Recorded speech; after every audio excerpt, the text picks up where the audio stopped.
ધર્મ, અર્થ, કામ અને મોક્ષ. ધન ધર્મના પરિશ્રમથી અર્જિત કરેલું હોવું જોઈએ.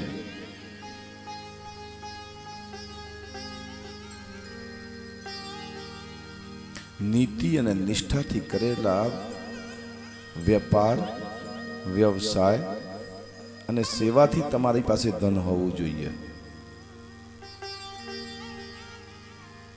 એવું ધન તમારી સંતતિને સંસ્કારી બનાવશે.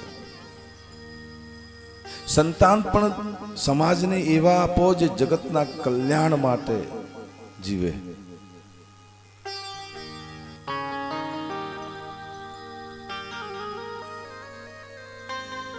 એવા સંતાનો નહીં આપો કે જે તમારા ગયા પછી કોઈને કહેવું પડે કે આ જગતમાં ફલાણા ભાઈનો દીકરો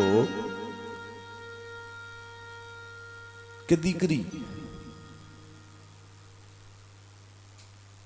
એમના કુળની અંદર કલંક રૂપે જન્મ લીધો છે. અથવા તો તમારે એમ વિચારવું પડે કે મારી કુખે આના કરતા તો ઘણી વખતે સાંભળીએ છીએ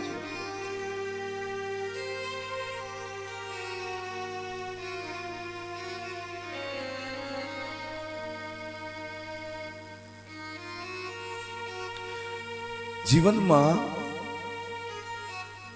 તમારું ધન, હું માનું છું, જો ધનની ગતિ છે કાં તો પછી એને તમે દાન કરો,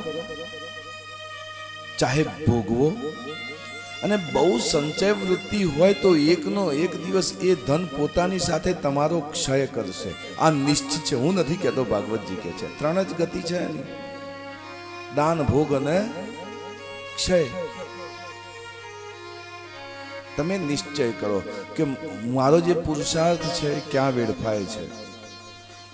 એ નિર્ણય તમારે કરવાનો રહેશે.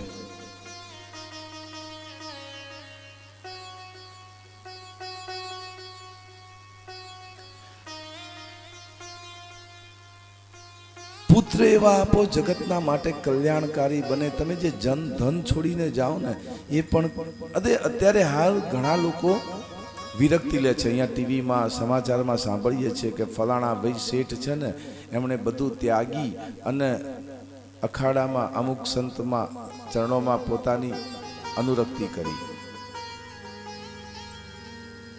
પણ જીવનભર કમાયેલું જે ધન છે ને એના છોકરાઓને આપીને જાય છે.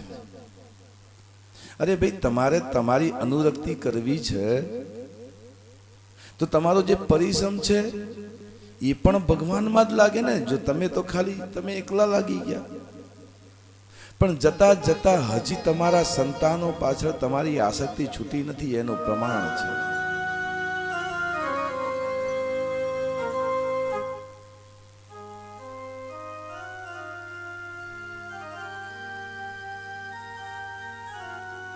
સતત ભગવાનને કહો કે પ્રભુ મારા દોષો તું દ્રષ્ટિ ના નાખતો ને. તારા હાથમાં છે મારા અંદર ગુણનો વિકાસ કરવો, દોષનો વિકાસ કરવો.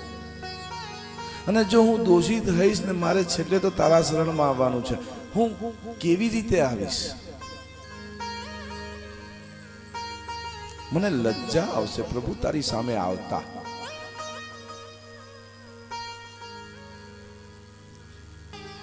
આ જગતમાં તમને જે પિતા આપ્યા હોય, માતા આપ્યા હોય, પત્ની, સંતાન, જે ધન, જે જમીન, જે વૈભવ, એ માત્ર ને માત્ર આ જગતની સેવા કરવા માટે ભગવાને તમારી નિમણૂક કરેલી છે, નહીં કે એને ભોગવવા માટે.